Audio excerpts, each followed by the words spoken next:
Oh, it is on. The On Fryer podcast is upon us. I'm your host, Derek Togerson. Darnay Tripp, our usual co-host, is out enjoying some very deserved quality time with the family this week. So it's just going to be me talking at you for a little bit. Actually, that's not entirely true. We're going to have a little bit of video and audio from one Mason Miller. Yes, the guy who was the most dominant closer in all of Major League Baseball, the Padre, the guy who was fantastic down the stretch, set records in the postseason. He went on Major League Baseball Network and he talked about why he wants to be a closer instead of a starter. He talked about what he learned from Ruben Niebla about being a pitcher versus a thrower. And oh, by the way, he also talked about being the newest member of a Team USA World Baseball Classic roster that suddenly is loaded to bear. This is far and away the best roster the U.S. has ever had. My gut says it's coming down to them and Team Japan when you're talking about the best teams in the World Baseball Classic and in the world in general. Probably going to have another epic final between those two countries. We're going to talk about all that over the next half hour or so. But first and foremost, here's your walk-up music.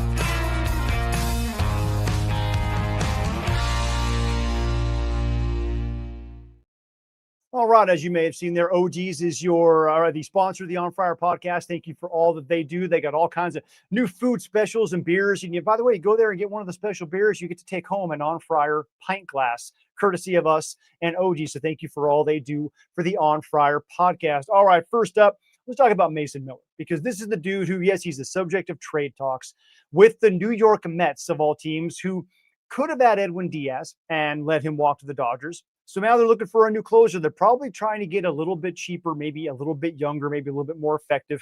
But they're talking to the Padres about bringing over Mason Miller and a whole bunch of other guys, Jeremiah Estrada, Nick Pivetta.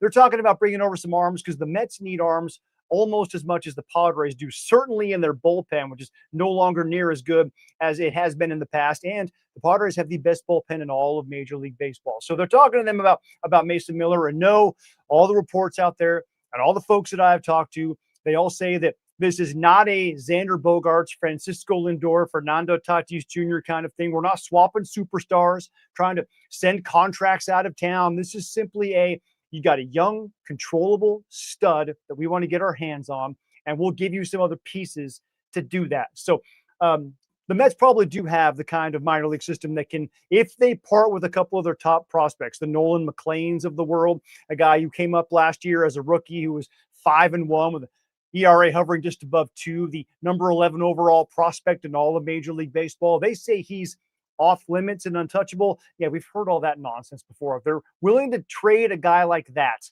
now we might be on to something. So we'll talk, maybe get into some permutations of what a Mason Miller deal might look like. This is some other day. This is right before the holiday season. We don't want to get you all, upset or worried or any of those things.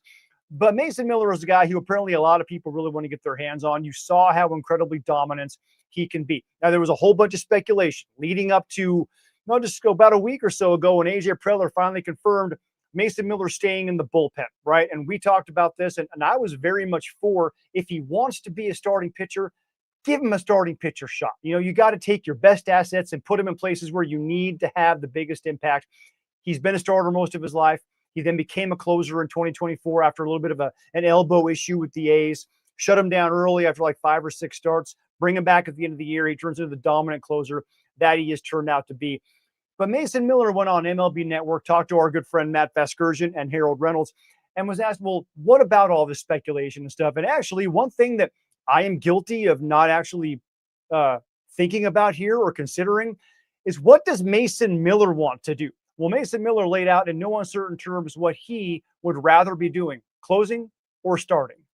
Having a lot of success, doing what I've been doing these last couple of years. And, the reason that we ended up making the switch a couple of years ago was for health reasons. And, outside of one blip in 24, I've been able to do that and have a lot of success doing the high leverage late inning role. So, it kind of doesn't make any sense to me to go away from that right now. And I feel really good about where our bullpen is and being part of that group that I think is going to be one of the best in the league again. No question, it's going to be one of the best, if not the best, in the league again. So there you have it, right from the horse's mouth. Yeah, he is a workhorse as well. That Mason Miller wants to stay in the bullpen where he can be that max effort guy, where he can be the guy who comes in and just shuts a game down. I mean, nobody wants to see that dude come in, especially with what happened after he landed with the San Diego Padres. All right, he talked about something that was actually very interesting. When you get guys who can throw 104 miles an hour, which he's been shown the ability to do on multiple occasions. I mean, the 104.5 mile an hour pitch to Carson Kelly right on the outside black in the wild card series is one of the greatest single pitches in the history of Major League Baseball, right? There's nothing you can do with that. So he's a dude who can throw hard. What you see with a lot of dudes who can throw hard is they don't know how to pitch.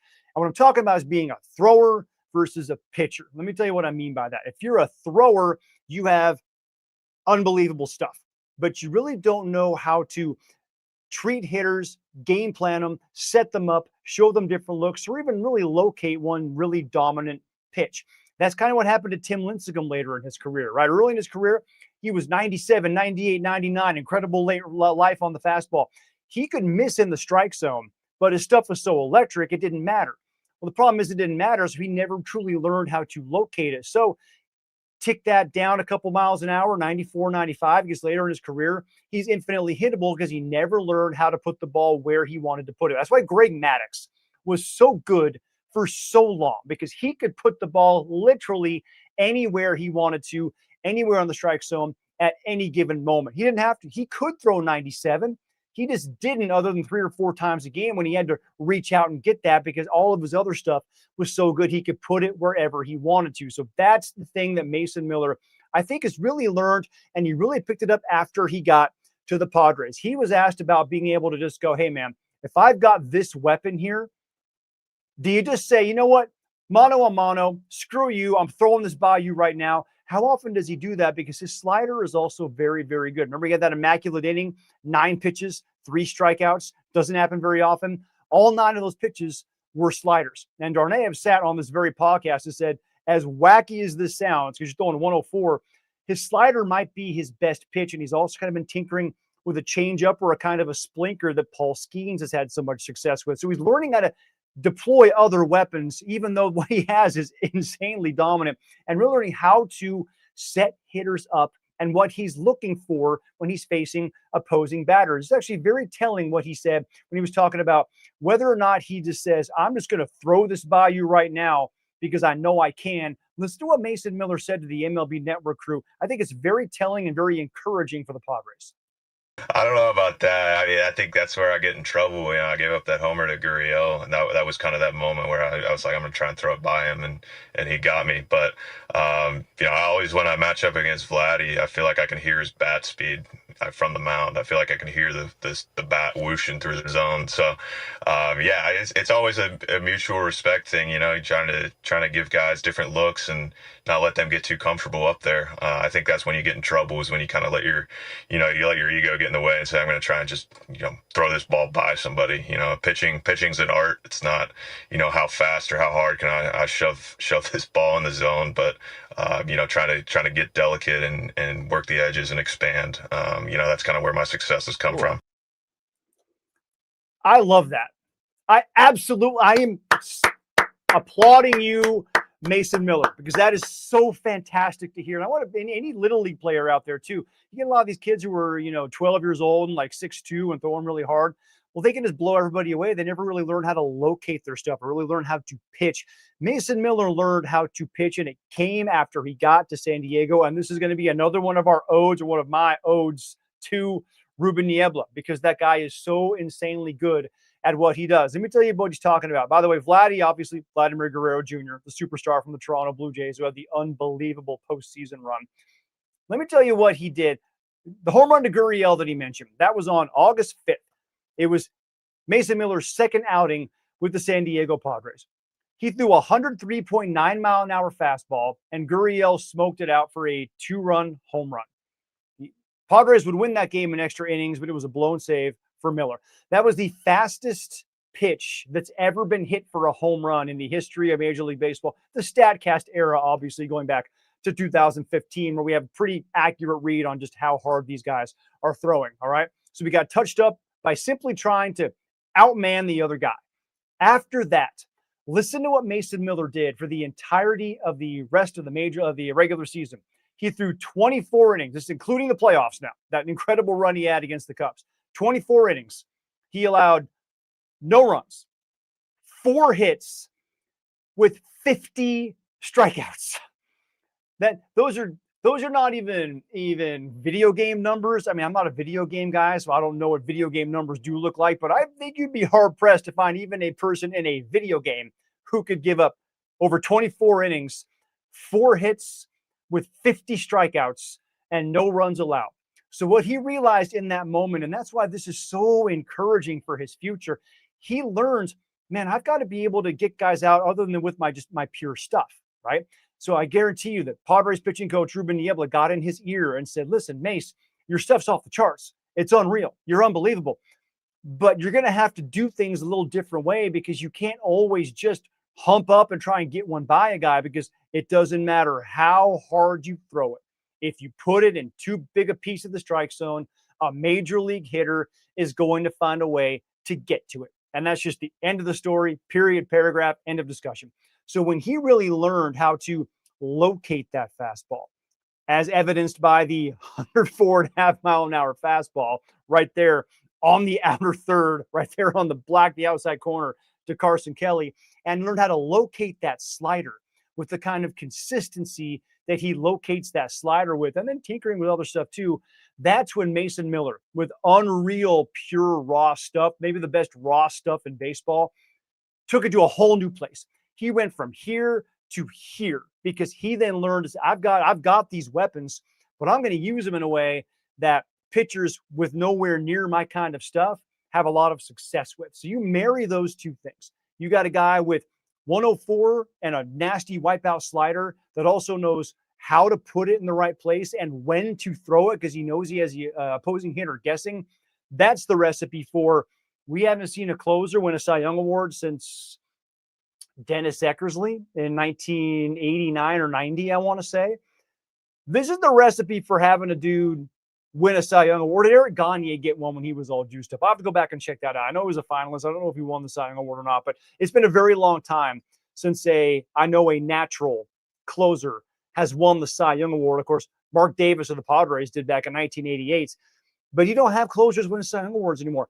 If he does this and keeps this approach for the entirety of a season, and he goes out there over 60, 65 games and has a sub-1 earned run average and has 105, 110 strikeouts, and saves 60 games and gives it maybe 2 home runs the entire season, isn't that the kind of guy who's going to be able to be in the legitimate Cy Young Award talk and candidacy? I think that it is. And that's another reason why, if he's figured this out since he got to the Padres, how much better are the Padres pitching staff, coaching staff, and pitching staff than the A's is? And how valuable is he? And that's why teams like the Mets are saying, hey, we'll toy with the idea of giving you our top prospects for a guy like this. And then you also look at that, and I hear that, and I go, well, maybe Mason Miller now is squarely in the untouchable realm, unless you can, again, fill 3 or 4 holes with legitimate, highly capable major league ball players for the next 3, 4, 5, 6 years, who are not your, prospects or suspects unless they show you that they're otherwise. Really legitimate guys who can help the Padres and maybe fill 3 or 4 holes by creating this one where you still have guys in the organization who can be closer types. So that's the whole thought on Mason Miller. And I was really impressed with what he was saying about pitching and not just throwing. And a lot of guys never learn that lesson. And even with him, and with the 3rd year of his career, has already got that down pat. Incredibly impressive learning curve that Mason Miller does have. And I want to go back to the WBC thing, because not only has Mason Miller joined Team USA as one of the bigger bullpen arms out there, and by the way, former Padre David Bedard, he's also been named to the team. He's a multiple-time All-Star, so the bullpen is going to be really good. But the bullpen for Major League Baseball, for Team USA, has always been really good at the World Baseball Classic. The the offensive players and offensive pieces for Team USA at the World Baseball Classic has always been really, really good. But they've only won it once in 2017. And the big weak link that they've had is their starting rotation, because they've never had Clayton Kershaw has never taken part. He was an injury scratch a couple of years ago. Justin Verlander has never taken part. Max Scherzer has never taken part. Garrett Cole has never taken part. When he was a stud, Madison Bumgarner never took part. They have been getting away with guys who are either way past their prime or maybe like a starter here and there who's pretty good, but they have not had true, sensational, top of the line starting pitching. And that's where Team Japan has always been so good, because Team Japan has always had Yu Darvish has always been there. And although he won't be this year as he recovers from the elbow reconstruction surgery he's undergoing, but they've had Yoshinobu Yamamoto, Shohei Ohtani, Roki Sasaki, Kodai Senga, Daisuke Matsuzaka. The best pitchers in Japan have always pitched in WBC for Team Japan. It's been more of a country pride thing, and they don't mind so much getting out of their rotation and getting out of their routine to go and do that for their home country. The pitchers in America have been not wanting to do that because it gets you out of your routine. And Miller even touched on this when talking about why he would be willing to do it as a reliever. Relief pitchers, you don't really get out of your routine, right? You're throwing a bullpen every now and again. You're going out of 1-inning stints during spring training to get ready for the season anyway. Relievers are totally cool with that. It doesn't bug them at all. But then you have guys like you saw in 2023, Nick Martinez, when he was with the Padres. He actually came back from Team USA after starting just one game because he wasn't getting on his routine. He wasn't able to continue building up for the season the way that he wanted to. And that's been the issue with starting pitchers, especially for Team USA. They don't want to go through that process. So this is the list of guys who from 2006 to 2023 have started games for Team USA. And I wrote down the entire list. Jake Peavy, 06, the year before his Cy Young year. So that's really one of the best ones on this list. A 43-year-old Roger Clemens, Dontrell Willis, Roy Oswald, who was getting past his prime, Ted Lilly, Jeremy Guthrie, Ryan Vogelsong, Derek Holland, Gio Gonzalez, R.A. Dickey. Now, Dickey was coming off the 2012 Cy Young Award, but he's a knuckleballer. It was one of the weirdest Cy Young votes I've ever seen. He was a knuckleballer. In 2017, it was Chris Archer, Danny Duffy, Drew Smiley, and Marcus Stroman. And in 2023, it was Merrill Kelly, Lance Lynn, Nick Martinez, and a 42-year-old Adam Wainwright.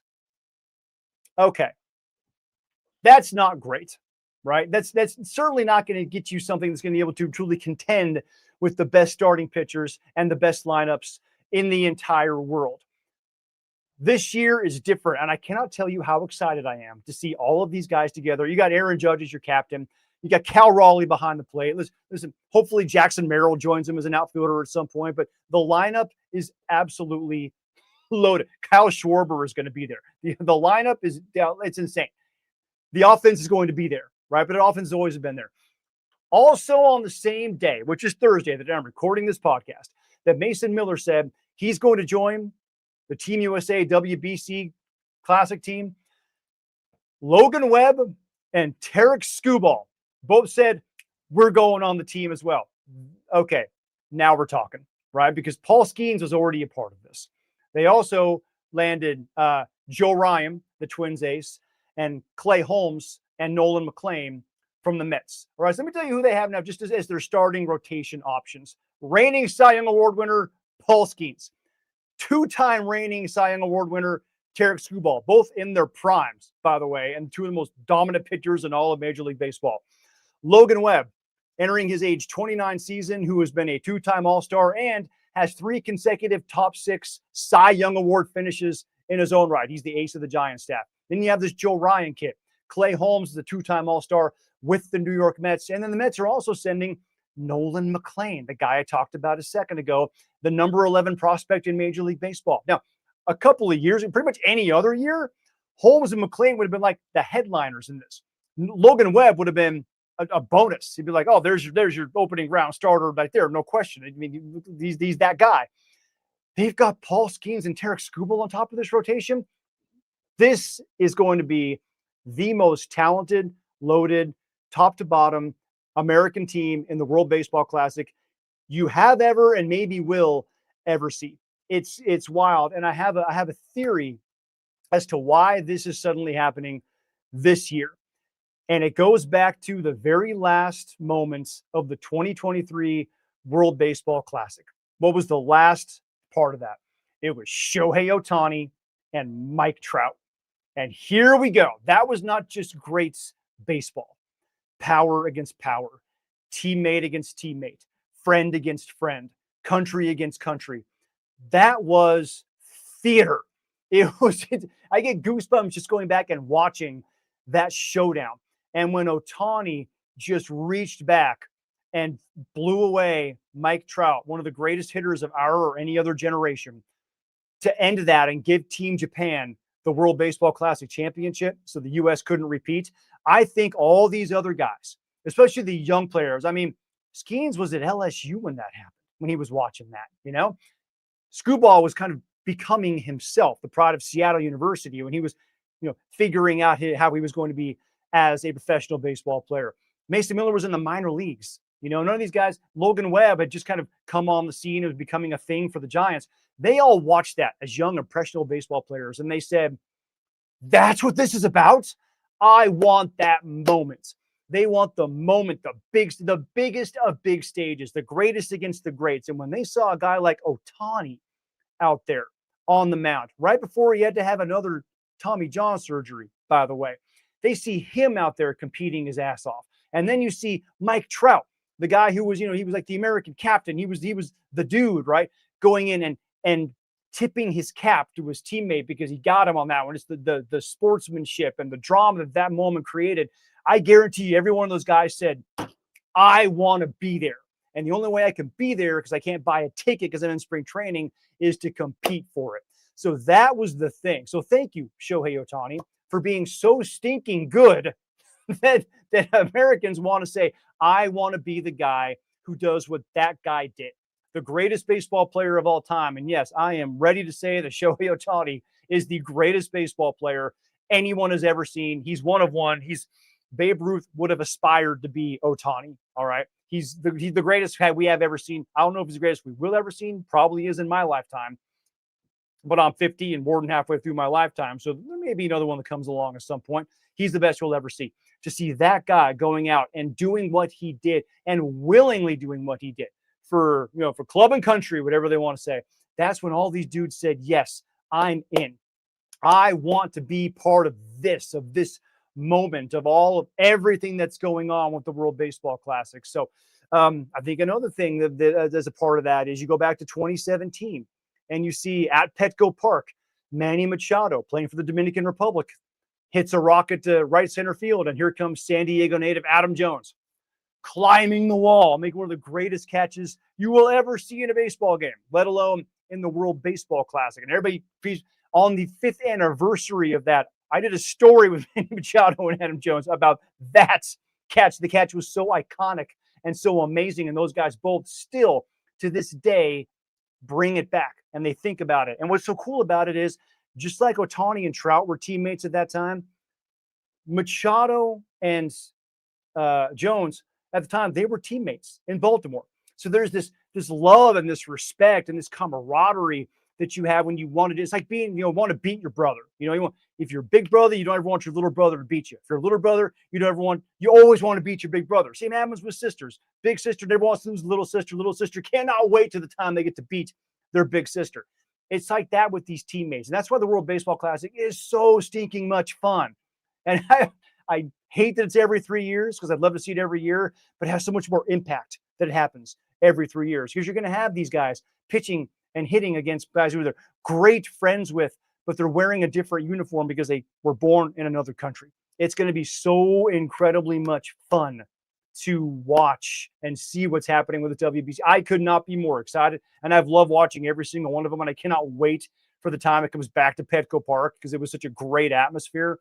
And by the way, if you're hearing this in a different part of the country, Houston, Miami, wherever it might be, or a different part of the world, if you're in Tokyo and you can go watch some of these games, I implore you, do it. They are so much fun. It's a whole different way of watching baseball. Go check it out, man. It'll make you appreciate baseball all over again and kind of show you how it's gotten more loosened up. You know, you don't have the stuffiness so much. That's why I really believe the World Baseball Classic is part of the reason we now have a lot of these rules changes, because they've shown everyone that the joy they play with in the Dominican Winter League, where guys are, bat flipping and strutting their stuff and pimping everything out, and the people are in the stands and they're hitting their boomsticks and they're shaking things and they're going crazy and they're chanting and they're waving flags everywhere. Everyone saw how cool that is. And if you got to go to any of those games, you got to experience it and take part in it, and you know how cool that is and how much more fun that makes the whole atmosphere. That's part of the reason that baseball has had these rule changes. Put the pitch clock in, which has worked brilliantly. Make the bases a little bit bigger. Do a few of these things to make the game go faster, but also just loosen things up. So WBC has been, as far as I'm concerned, an absolute resounding success, and I cannot wait to see Mason Miller, hopefully still with the Padres, throwing in that, and Paul Skeens and Tarek Skubal and all these dudes who are truly now we can say America's putting their best team out on the field, something that has never happened in the history, the now 19-year history of this event. It's just going to be absolutely awesome.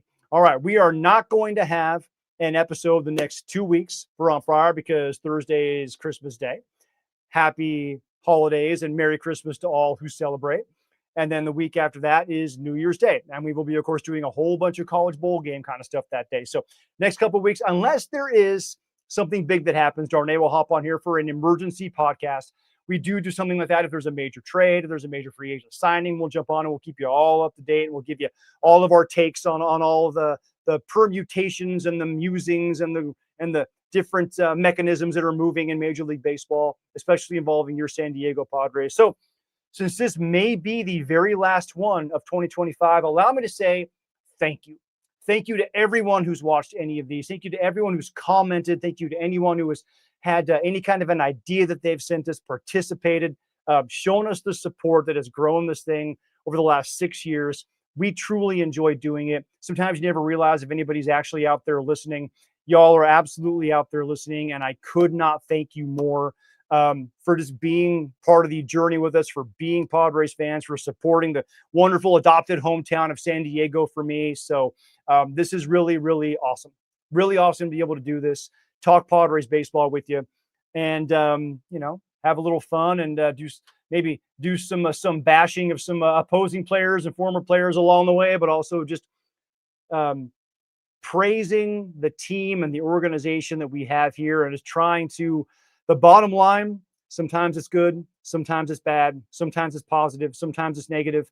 But I hope you all know that everything I and we do and say on here at any time, it's always honest, it's always from the heart, and it's always from the Friar Faithful's perspective. We try to be your podcast to try to represent you and do the best we can to try and get your opinions and your desires out there so we can be maybe a voice for everyone here in San Diego, just trying to bring that first World Series championship right home to America's finest city. Thanks again for listening. If we don't see you again until next year, thanks again. Happy holidays.